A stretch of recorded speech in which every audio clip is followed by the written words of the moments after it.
Travel at low cost with points and miles. Credit card rewards bring the smiles. Many adventures, tales to be told.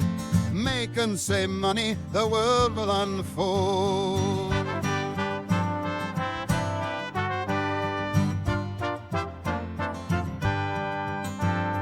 Fight the war on happiness, pick up the gold. The Gurdy Travel Podcast breaks a mold.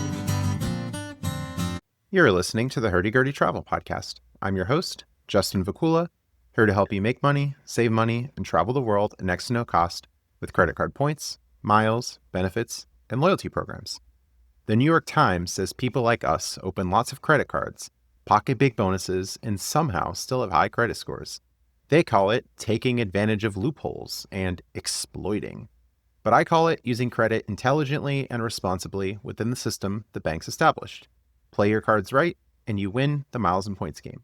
My co-host Darren returns and will respond to the article and the comments below it. Visit meetup.com/Philly miles and points to RSVP for monthly Greater Philadelphia travel. Credit miles and points meetups I host in Willow Grove, Pennsylvania. The next meetups are October 19th and December 21st, 2025. Find a link in the show notes. For more content between episodes, follow Hurdy Travel Podcast on Facebook and X. Follow Justin Vakula on Instagram. Subscribe to Hurdy Travel Podcast on YouTube for daily content, including travel videos, podcast clips, and posts. Find more information, including select episode transcripts, at hurdygurdytravel.com. On with today's episode, recorded October 13th, 2025. Welcome back to the show, Darren. Thanks, Justin. Exciting news. It seems we've gone mainstream here all of a sudden. We've gone mainstream, and I think the article mostly fair, but a little bit of criticisms. An article from David Wignall, if I'm pronouncing that correctly, in the New York Times. The title is, They Each Own 50 Credit Cards. Should you? What do you think about that title? I think it's a weird title, Justin. I don't know that I would describe it as owning any credit cards. I don't know how you feel about that, but have 50 credit cards probably would be how I would phrase that, but I'm not a journalist. I would suspect they probably had a number of folks weigh in on that title, and we don't want to get bogged down in the... Maybe not too bad about the word own, but the byline here, a growing number of Americans are making thousands by exploiting credit card reward offer. Exploiting? Seems pejorative, doesn't it? Yeah. I don't know. Exploiting is the right term. I think maybe leveraging, signing up for. Earning. I like earning quite a bit. Yeah, that seems more appropriate. I think if they're talking about churning specifically, and I know we'll get into the article here, that certainly signing up for those credit cards and meeting the minimum spending, which I think is the traditional definition of churning, multiple credit cards, multiple sign-up bonuses over a period of time. That, yeah, I don't know if that's exploiting anything. I think that's signing up for a contract, essentially, right, that the bank has put out.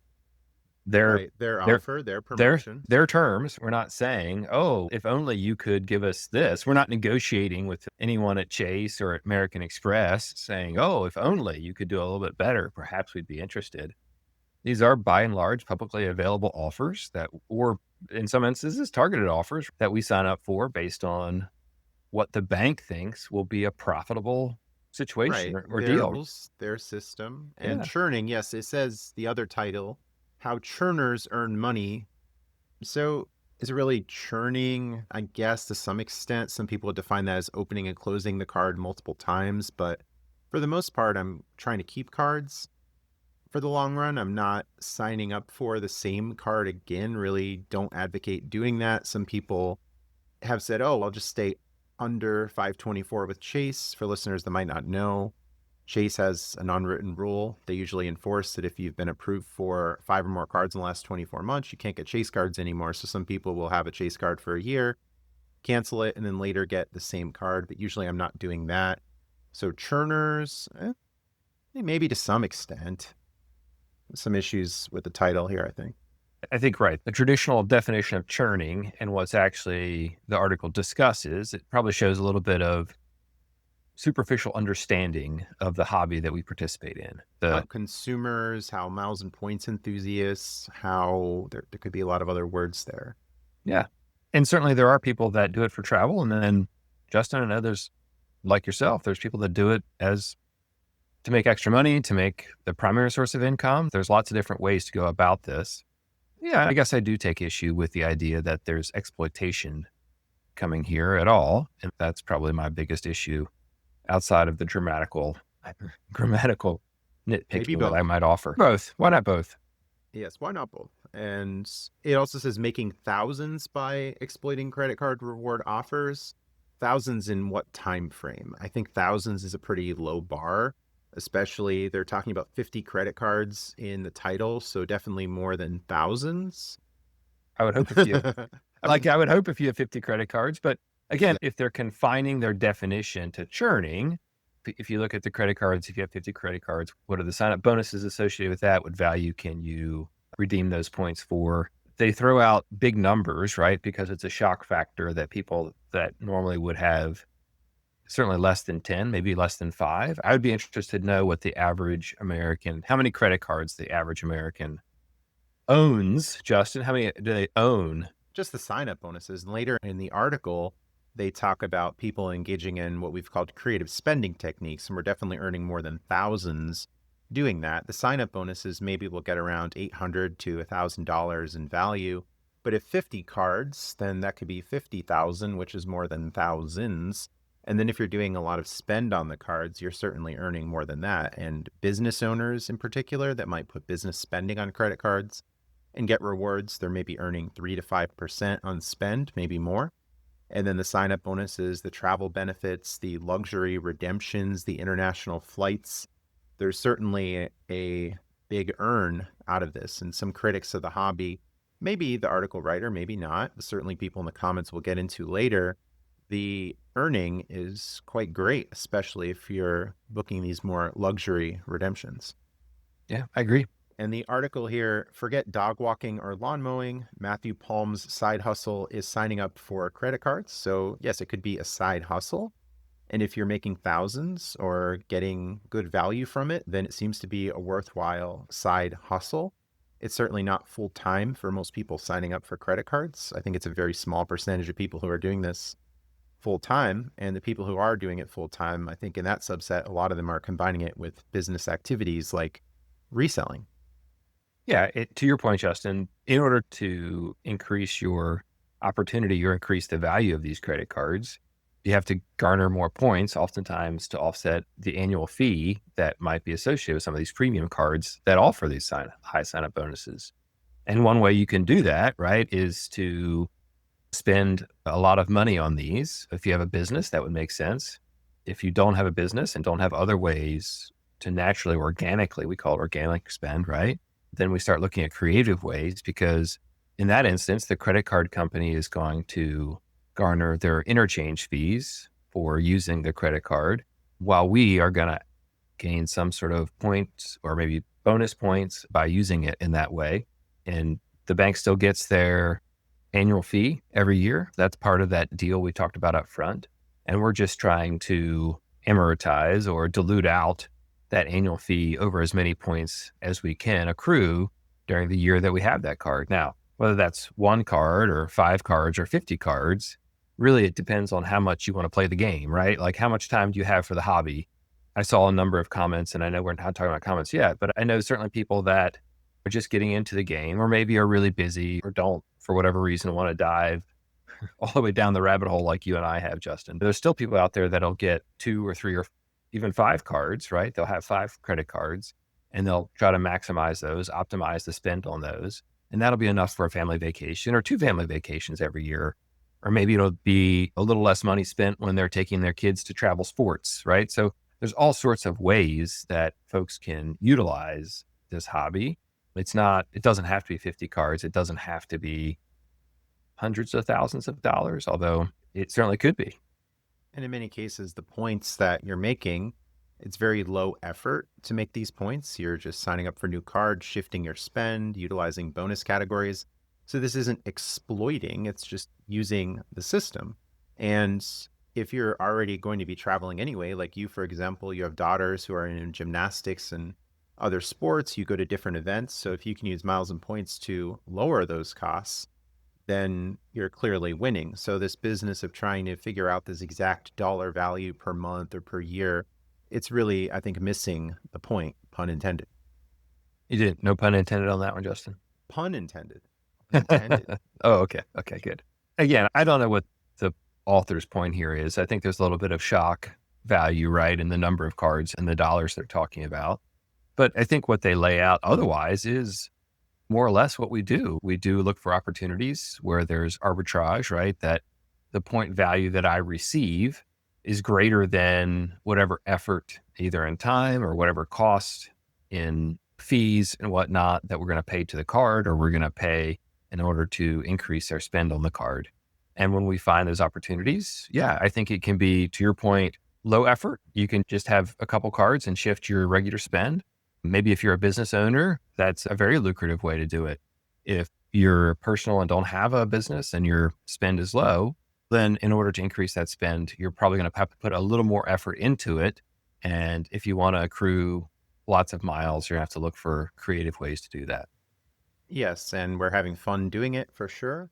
The trips are very rewarding and the benefits are pretty fun. It's cool to have those seat upgrades, those hotel room upgrades, and take trips that in some cases too, we wouldn't have paid for. A lot of cruises that I've gone on, going to places like Poland, Amsterdam, and all these other destinations has been really cool.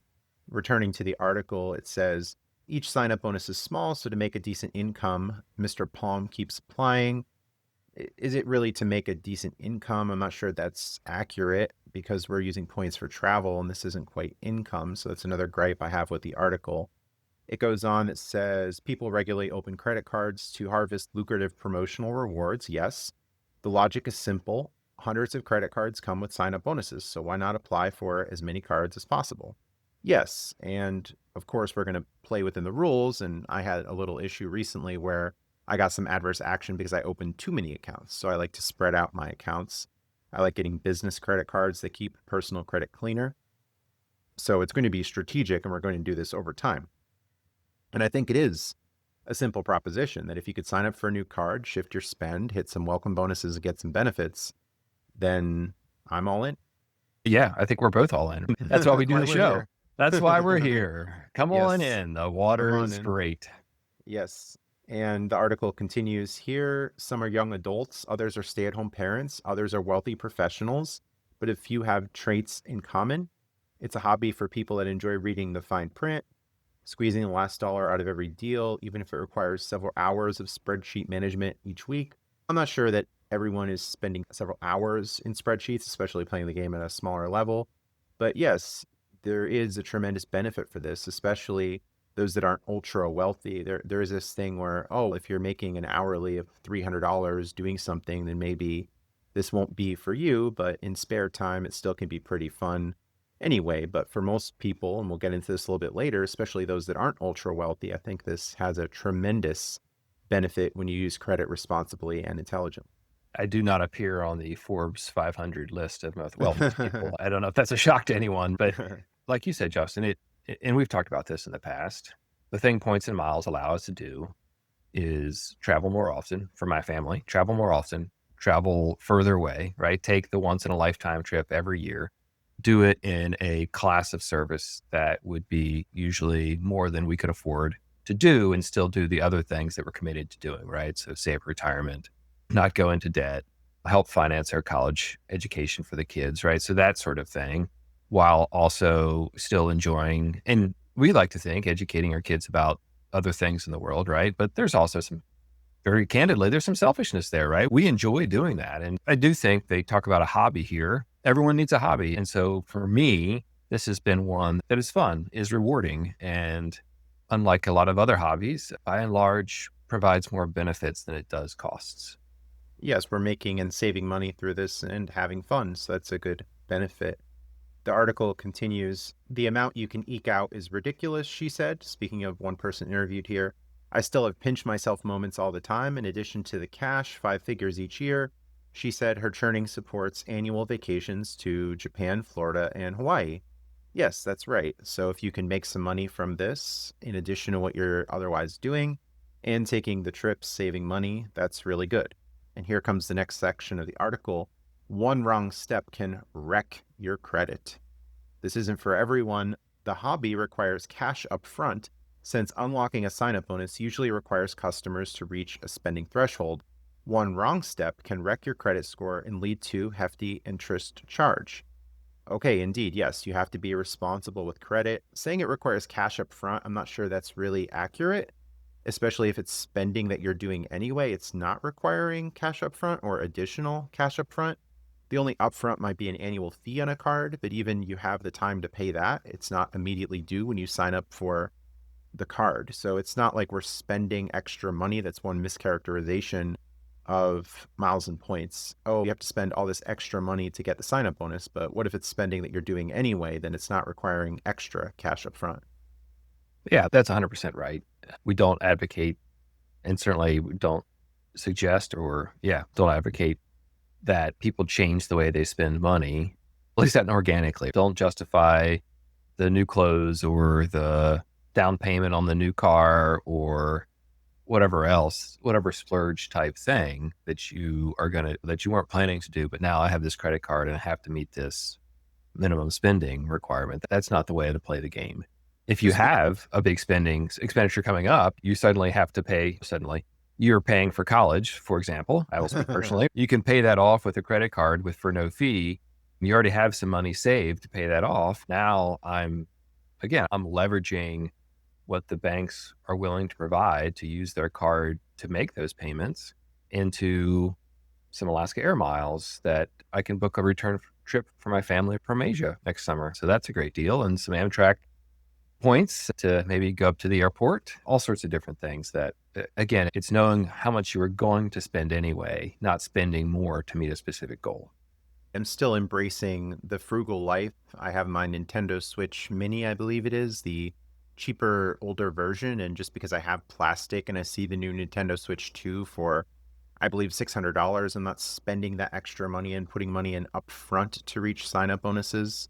I'll probably ride this one out for quite a while. And almost every time I go out to eat, I'm getting water. I refuse to spend additional money on drinks. I think it's a total ripoff. Restaurants charging $7 for ginger ale or Diet Coke. And the specialty alcohol, even worse. Some people are paying like $15, $20 or more. I think it's a massive ripoff. So I'm still embracing the frugal life and winning in the game.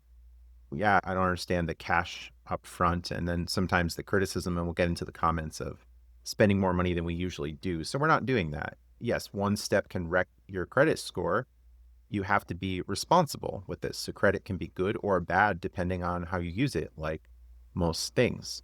The article continues, if you're at all remotely uncertain about your finances and juggling bills, stay away. Okay, indeed, you have to be responsible. The article writer says that we have surprisingly high credit scores. I'm not sure if that's really surprising. Now, we might take a small dip when we open a new account or if a statement balance closes with a high amount, but we're having more available credit. We're paying it off in full, ideally before statement closes. So our scores are going to be high. I'm still in the high 700s, even after opening many cards. So is it surprising that we have high scores? Some critics are also saying that you have to go in debt and you have to pay interest in order to have high scores, but that's not right. There's a lot of misinformation out there. So surprising? Probably not when we're using credit responsibly and paying everything off. Yeah, I think it probably shows at least either a lack of understanding or superficial understanding of how credit scores work. Again, this idea that owning multiple credit cards can adversely impact your credit score a bit, but not significantly. There's plenty of folks in this game that have 750 and up credit scores, including my family, despite or indeed perhaps in part because that we're continuing to do this, right? So that we have, like you said, good credit. If you don't have good credit, then you won't get approved for the next sign-up bonus. Your churning game is over. You have to have game over. Yeah, you have to have that. You have to have that good credit score to start with. And because we have multiple credit cards with multiple lines of credit, that increases our total amount of credit and decreases our utilization. So there are some benefits as well to multiple lines of credit. We'll continue with the article. This section is taking advantage of loopholes. And I mentioned that I don't think that's accurate calling it a loophole. It says here a 2023 study published by the Federal Reserve Board estimates that sophisticated credit card users, I like that, sophisticated. I usually say intelligent and responsible, but that's good. They receive $15 billion annually at the expense of people who carry balances and don't take advantage of rewards. So now I don't think it's wholly at the expense of people who carry balances, because previously in the article it says interchange fees, which you mentioned earlier, that the merchants are paying usually around 3% to accept credit cards. So that's only part of the puzzle. Yeah. And the other part of the puzzle is dramatically increasing annual fees to apply for or as part of the contract to get approved for these credit cards. So American Express, I think somewhat famously infamously within the Points and Miles community here, just increased their annual fees on their platinum cards to $895 per year, almost $1,000. And Chase is not far behind. Talk about cash up front. Yeah, that's the cash up front that you need in order to apply for these cards is $1,000. And then you have to work your way back to make sure you're getting that value out of it. You have to have a plan. And that's why we don't recommend people signing up for the highest value card the first day. That's probably not the move. What's your goal? Find a card that helps meet that goal. And then we can go through how do we do that? And it's probably not starting with a $900 fee. That's for sure. Yes, and the article seems to contradict itself, because it goes on here and says that cards will offer a 0% interest rate for the first 12 months as a sign-up bonus. So that's not cash up front. And then it's saying that a person had $76,000 credit limit interest free before paying off the balance before it was due. So that's definitely not cash up front. And the article continues with the credit card owner saying, in today's interest rate environment, that's the cheapest form of business credit you can get. So that's correct. If you're going to pay it back, you're responsible, you're intelligent, you're sophisticated, I like that again, then yes, why not take advantage of that? The banks are giving out these offers. Some people are not going to be responsible, but if we can be responsible, play the game and win, it's not a loophole, it's not exploiting, is it really even taking advantage? It's just being smart, noticing, and playing within the rules. No more than any other arbitrage opportunity is. I think there are a variety of ways that people can invest, find ways to make money. Reselling is arbitrage to some extent. You're buying at one price and selling at another. Retail is the same. So is that taking advantage? It just sounds like you're understanding what the market opportunities are and investing your money and your time where you think you'll find a good return. And I think it's the same thing here, just applied to a slightly different market. And I guess maybe it's not intended to be a business. The banks don't intend it for us to be, I don't know. Sometimes credit cards. I'm just wondering all the business decisions. Business decisions. That's for sure. Sometimes I feel like maybe Amex does think they want it to be our own personal hobby. Yes, bring on more Amex. I'll take more cards. Absolutely. Agreed. All right, we'll take a break for some announcements and then respond to the critics in the comments. If you're enjoying today's episode, don't forget Zorkfest 2025 is coming up in Las Vegas, December 5th through the 7th at M Resort Casino Hotel. Zorkfest combines miles, points, and gambling all in one weekend. I'll be there speaking and connecting with podcast listeners. Buy your ticket at zorkfest.travelzork.com. I'll also be speaking at Chicago Seminars Hyatt Regency O'Hare, November 7th through the 9th, 2025. Use the promo code Gurdy when buying a ticket to support me. Also join me October 24th through the 25th, 2025 for Chicago Seminars at Holiday Inn, Chicago Oakbrook. Use Darren's favorite promo code. I must have a promo code 20 for $20 off tickets. The best of the promo codes. People, pay attention. This is the promo code you should be using. Next time it would be Darren's favorite promo code 20. If you could make that happen, that would be amazing. All right, next year, Stefan.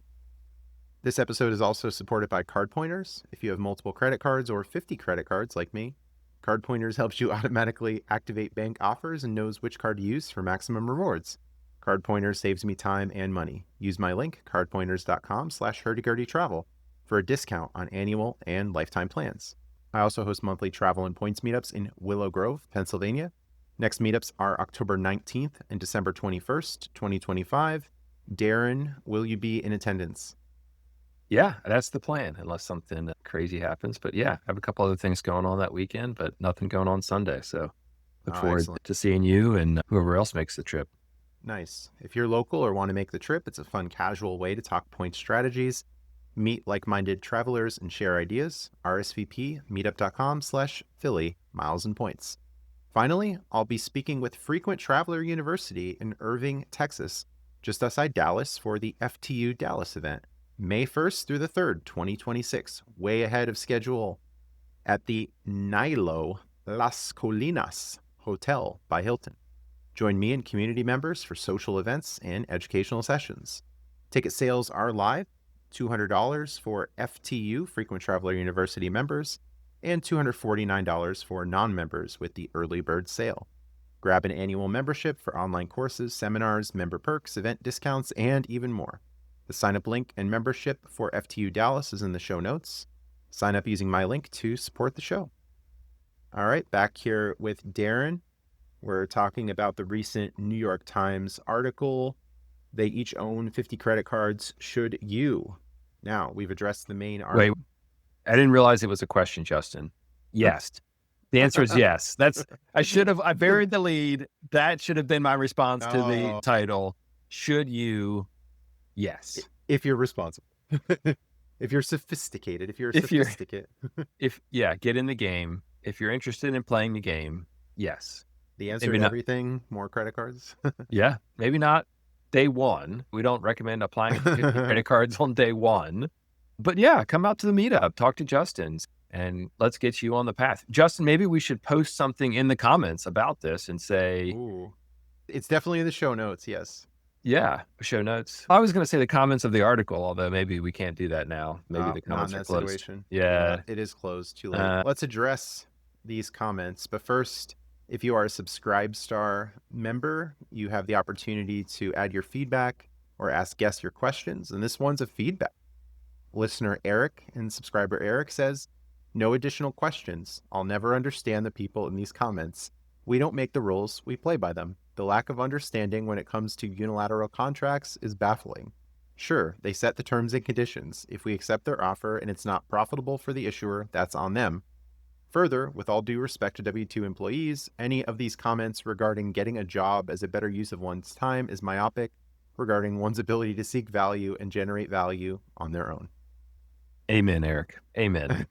Drop the mic, although preach, brother. It's on a mic stand, so you won't hear bad audio. Let's hope. All right, thanks, Eric. That's an intro to the comments here. One of the commenters, TD, says, yes, you get the bonus for opening the credit card, but how much more do you pay on your borrowing and insurance as a consequence of your decreased credit score? So that's obviously false. $0. Yeah, I can answer that one. $0 more. We're actually saving money on borrowing and insurance. And personally, I'm not even borrowing. I'm not taking out personal loans. Are you? I'm not. But I guess mortgage, you're definitely saving, right? Yeah, there's the discussion about the mortgage, right? There's a common idea that you would pause new applications for 6 months prior to a mortgage. I don't know if you actually need to do that. I was fairly early on in my exploration of the hobby when we refinanced our mortgage. But I do remember several pages worth of credit card statements. Lifetime Achievement Award. So I can only imagine what that would be now. I got the chat logs here, Darren. It looks probably more Take a seat. Yeah, we're gonna have to talk. I'm not mad. I'm mostly impressed. I just need to know. So you're sophisticated. Yeah, sophisticated. So we're not paying more money. That's debunked TD right there. Another commenter, Mike, says, who has time to figure all this out? It's probably easier to get a minimum wage job. These are extreme coupon clippers. Darren, should we just stop all this, cancel all our cards, and work at McDonald's? That's a hard pass for me. Again, I think the thing that Mike is maybe missing out here is it depends on how you redeem these points, right? A lot of the value is how you redeem them. I mentioned Alaska Miles earlier. My family and I are flying in business class from Bangkok through Frankfurt to Toronto for 85,000 miles. So that's less than one sign-up bonus. And that's a, I don't know, $6,000 ticket, $10,000 ticket. I actually have no idea because I would never pay that much money. You're definitely not going to get that working a minimum wage job, or else it would take you a lot of hours to do that, and you probably wouldn't if you were working a minimum wage job. And of course, it doesn't have to be one or the other. You can have a job in the day and then do this at night or on the weekends, which actually you do. And you're not working a minimum wage job. You're a salaried individual making decent money, but you still find this to be valuable. 100%. Yeah. And I think that's the other thing that I got carried away with my Alaska miles there, but the flexibility, right? I don't have to go work another job after I work my first job, right? I can do it as it fits into my life in evenings, on weekends, whatever works for me. That's what I can do. So again, it's the flexibility that is really much more like a hobby than a job. You find time for it when you want to find time for it. I enjoy it. I know you enjoy it. And there's a whole host of other people out there that enjoy it. Yeah, and who has the time to figure it all out? It's interesting to me. I'm not a person who follows sports, but I know a lot of people put a lot of time in analyzing games, watching games, looking at stats and something, and they find that to be valuable. And we find this to be valuable, and we're making and saving money as a result of it. And you don't have to do it all yourself because, of course, there are many websites that we follow and communities that we're part of where people are figuring this out together. So that's a weird thing. And extreme couponers is funny, or extreme coupon clippers, they said, because in the past I've gone back and forth with these couponers because I would talk to them and say, hey, I think you can do more with miles and points, or if you're still going to do this couponing, then why not add credit cards and get 4x at grocery, 5x at grocery and stack? And they were very negative. And I wasn't impressed by the coupon clippers because a lot of what they were doing is, oh, look, if you spend $10 on Jell-O, then you're going to get maybe $5 back in an app and then get some rewards. And I wasn't really interested in spending that money on Jell-O to begin with. So it didn't really seem that got us very far. That was at least my experience. Maybe people are doing a much better job, but I was thoroughly unimpressed by coupon clippers when I was in some groups in the past.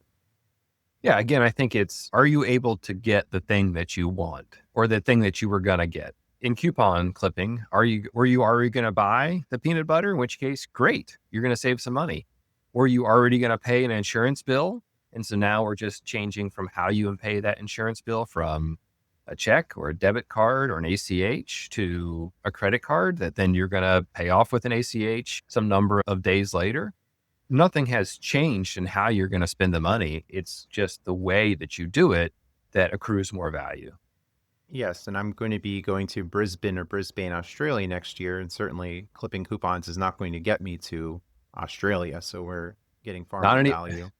Not anymore. Not since what's the story of the guy, the pudding man?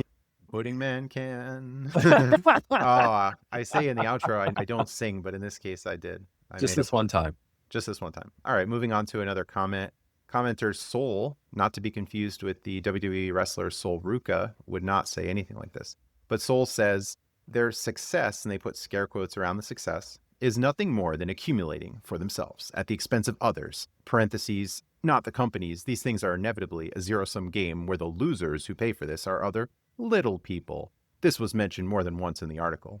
On balance, it's difficult to see what value this contributes to the world, but this is what people aspire to.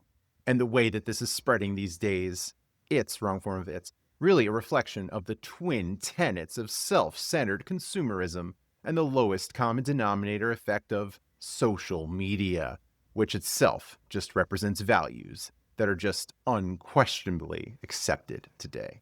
That was a very dramatic reading, Justin. Excellent. Oh, thank you. Yeah. Do you think Sol just copies and pastes this comment in every article that he or she disagrees with? I feel like it's not specific. It really doesn't. It's like you're selfish. You're taken from the little man. And so that's the second question I have. When they talk about the little guy here, are they talking about little in stature, little in knowledge, little in wealth? Money?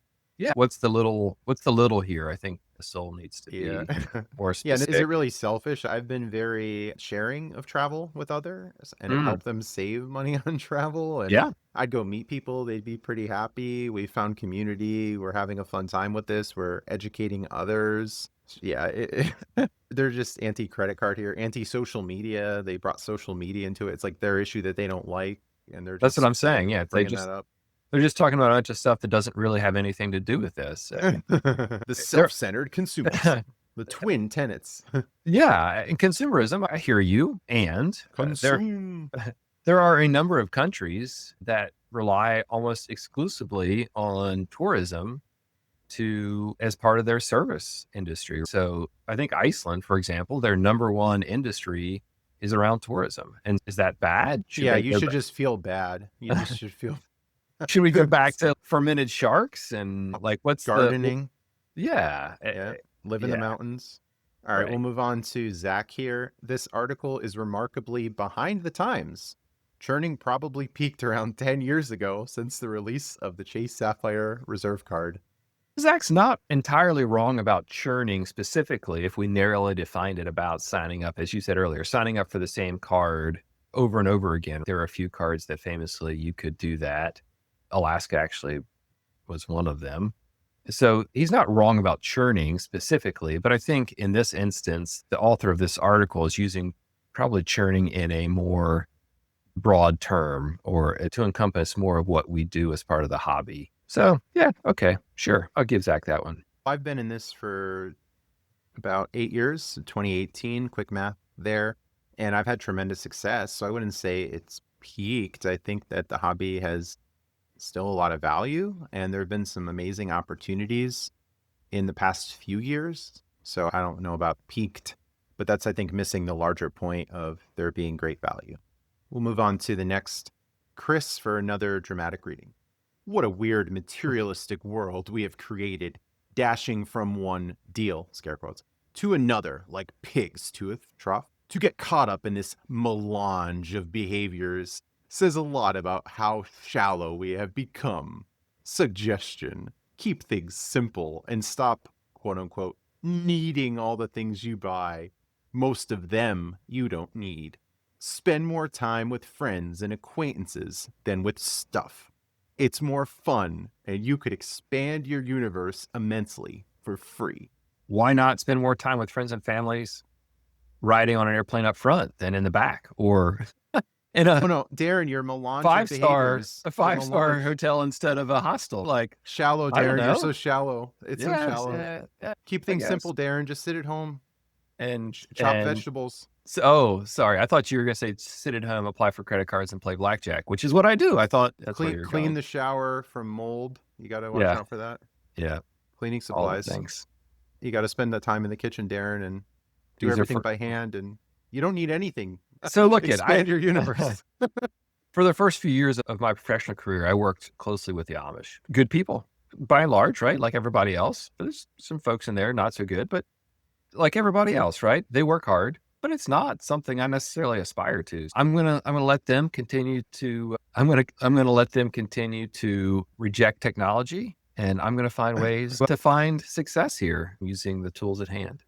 All right. I guess Chris could pay full price for travel or just sit at home. That's an option. We don't think it's a good one. All right. Commenter Vic here says the credit card companies exist to entrap you. We keep thing as simple as possible with them. We have 2 credit cards. One gets used and paid off immediately, and the other is never used. Most things are paid with a debit card. That's a lot of peace of mind in living within your means. So that doesn't make much sense. Why not just put everything on the credit card and pay it off immediately if that's the thing, or at least pay it once a week, once every other week? And if the other card is never used, it's probably just going to get canceled by the issuer. And why use a debit card to pay for things if you could just use credit, get some rewards, and then just pay it off?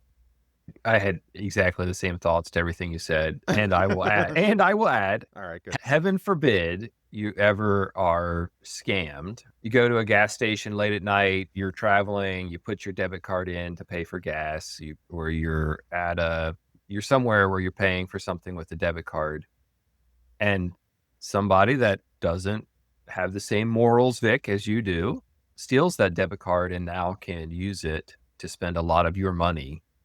And it takes time for that to be investigated and for you to get that credit back. And in the short term, you can really struggle with cash flow versus, I don't know, Justin, having or owning, a number of credit cards. I've had a few that end up with fraud alerts on them. And the credit card companies are thus far 100% willing and oftentimes find the fraudulent charge even before I do and will block the card, refund the charges, and don't hold you liable. And it does not affect your ability to pay your bills, pay your mortgage, pay for your kids' college, pay for your gas money, any of those things, right? That it would if someone were able to suddenly empty your bank account through your debit card. So there wouldn't be much peace of mind there. No, I see what you did there, Justin. I see what you did there. And we're still living within our means. So they're just assuming that we're spending more money because we have plastic or metal. We're not. So we'll go on to another commenter, MLS. Seems akin to compulsive gambling, although the odds of winning are greater. Still, this is the pursuit of free money, taking without giving. It's a morally impoverished approach to life. Sure, we all need money to live, but an activity such as this one contributes nothing to life, nothing to society, nothing to personal growth. It is not the pursuit of knowledge or love or the improvement of the lives of others. Ours devoted, though what in the end is a meaningless endeavor. Score keeping, 2 words, in competition with an anonymous authority, banks and corporations, no different from competing against the anonymous authority of a casino or the stock market for that matter. Emptiness. Are you feeling emptiness, Darren, when you're with your family traveling? I'm not. I don't feel much emptiness there. Are you feeling morally impoverished? No, I'm not. Is it it's not the pursuit of love after all? It's all just empty.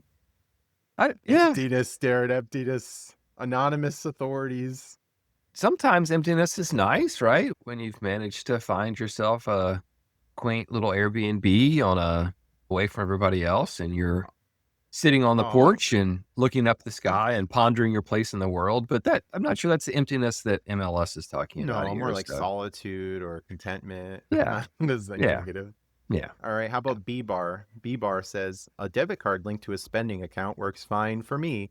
One statement a month, which is already paid. So easy. I don't want to play the games credit cards have invented to keep customers. They give rewards, scare quotes, so they can glean more and higher swipe fees from merchants, who in turn raise their prices to cover the fees. So you are essentially paying for your own rewards without realizing it. There is no such thing as a free lunch. Tinstoffel, Darren, Tinstoffel. But I wonder if we're to use debit cards, then we would be paying the interchange fees. So how about use a credit card and get something back? Yeah. Banks, I don't know if B-Bar knows this, but B-Bar. All banks. I keep on to say Beelzebub, but that's not Beelzebub or yeah, the elephant. Yeah, I don't think that's not in that situation. I don't think I've gotten it right there. I think maybe they don't realize that debit card also charge interchange fees, and it costs merchants some amount of percentage, again based on the bank and negotiated fees, to use any credit card there. So I guess they should just use cash if that's what they want to do. Still pay the fees anyway. Or barter. Some sort of bartering maybe would work. Some chickens. Bartering with Babar. I feel like that's a kid's book, no? Ooh, maybe. Yeah. Compulsive gambling is what we're doing. Compulsive gambling. It's ridiculous. It's like we're just sitting at a slot machine throwing hundreds in there and losing all of our money, even though we can't afford it, and we're just like chasing losses. We're certainly not doing that with credit cards. And it's funny because we've talked about online gambling, and it's a very disciplined approach. We're playing through money once and withdrawing and taking advantage of bonuses. So we're not just playing and just like being degenerates. We're certainly not doing that. I think there's a certain amount of self-awareness, self-control that's required for any of these things, but also for life, right? You got to be willing to drive at a reasonable miles per hour down the road. You can drive your car 90, but you probably shouldn't drive your car 90 in a 35. That Ooh, that sounds fun. I don't know. that like that that would Should be you? that would The article, be should you? like that would be irresponsible. There's no such thing as a free lunch. So what's the alternative? You're going to pay for your travel. We're going to sign up for cards and get rewards and use those to offset travel. And we're also going to get cash back. So they could go to their minimum wage job. The other commenter mentioned if they want to do that, but we think there's a better alternative. We know there's a better alternative, Justin. We don't have to think. We know. For Well, we those did who think, can and now we be know. savvy, sophisticated, responsible, and intelligent, for sure. Yeah. Yeah. All right. So an interesting article from the New York Times. Any other thoughts on that or the comments? It's interesting to me. Anytime some of our information from the hobby, there's some article in the mainstream press. I think there's two approaches. One, it's this people that aren't in the hobby railing against it and telling us about how awful it is or how it doesn't make any sense to them, which that's fine. A lot of people don't think golf is any fun, right? Somebody said golf is just a good walk spoiled, right? This quote. People find value in lots of different things. That's what makes life exciting. Some people like to play golf. Some people like to knit. Some people like to run or exercise. Any one of those things can add value to your life and to value to the life of those around you if you do it in a way that's responsible, right? But it also, if you get obsessed with it and neglect any of your other things or do it irresponsible, it can be challenging. So when these things leak out and everyone sort of rails against them, okay. I think the other different idea is that from the inside the community, it's, oh no, now it's all over because there's been some article talking about it. And clearly they haven't read the comments because it's just 315 of these things saying how this is a pointless thing and why would anyone do it? Oh, It's the other side of the Dave Ramsey coin. yeah, that's fine. You don't have to. No one's coming to your house and making you sign up for the American Express Platinum. But FYI, if you got a targeted invite and don't want to use it, hit me up. 200K MR. Yeah, hit me up. Hit me I'll up. take I got the a mirror finish too. yeah, I got a spot, and we can work out a deal. Anyway, I don't have much to say other than that. I think it's a lot of hyperbole on both sides. Like many things, nothing is for everybody. And really what we're trying to do here is a hobby that some folks enjoy and some folks don't. All right, good. I thought the article was mostly fair, although I had some issue with some of the language, like exploiting loopholes, some of the numbers thrown out, but an interesting thing to evaluate. And one more thing about the mainstream media, it was like 5 or 6 years ago, I think, where there was some reports when a lot of people got shut down by American Airlines and Citi, and some mainstream. I have no idea what you're talking about, Justin. Some people in the mainstream media made a comment along the lines of, oh, they spend so much time in miles and points. Why don't they just spend their time curing cancer? Because curing cancer is really hard. I can help with that. Yes, we can contribute value. The commenters are talking about, oh, it's also selfish. It's soul destroying, your melange of behaviors and so on. But we can still be worthwhile to society. And then what metric is that? There's all kinds of shaming language to get you to do all kinds of things that other people want you to do. But it's the nice thing of having choices in America and finding what you think is creative and productive and hopefully contributing to society in some other way. It's not always going to be a traditional 9 to 5. It's not going to be, oh, be a real man, Justin, and join the military or go work in the oil fields, or decades ago, it would be go be a coal miner. That's what you should do. Oh, your family, they were all dentists. You should be too. So it's a lot of people shaming and trying to get you to do things that they want you to do. But we can make a choice and decide what we want to do with our lives.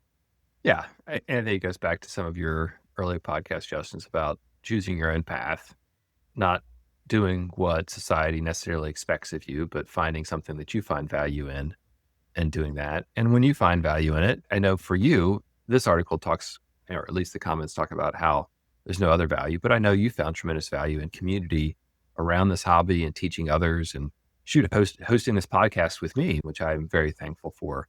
And I find value in. So I think you've done a lot of good things here. And I think the idea that it's all feckless So and empty. Donate your kidneys to Darren. You could live without those. I tried to become a bone marrow donor, actually, Justin. They said I was, quote, too old. Too old. Your birth year started with 19. You're too old. Yep. Not in that situation. Not in that situation. World and happiness for sure. All right. Thanks for listening, everyone, and stay tuned for future episodes. For more content between episodes, follow Hurdy Travel Podcast on Facebook and X. Follow Justin Vakula on Instagram. Subscribe to Hurdy Travel Podcast on YouTube for daily content, including travel videos, podcast clips, and posts. Find more information, including select episode transcripts, at hurdygurdytravel.com. Search Hurdy Travel on subscribestar.com or become a channel member on YouTube. Support my efforts starting at the $5 a month tip jar level. Receive special perks at higher subscriber levels, including private one-on-one conversations about card strategy, creative credit card spending, and asking podcast guests your questions. The website udio.com created the podcast intro and outro music. It's not me singing, although I did sing earlier in the episode. AI features of the website Descript help me edit and improve audio quality. Thanks for listening. Have a great day.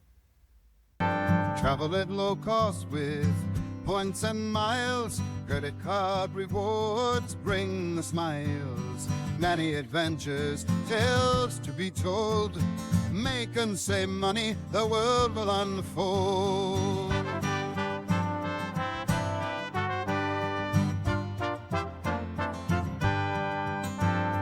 Fight the war on happiness, pick up the gold. Hurdy Travel Podcast breaks the mold.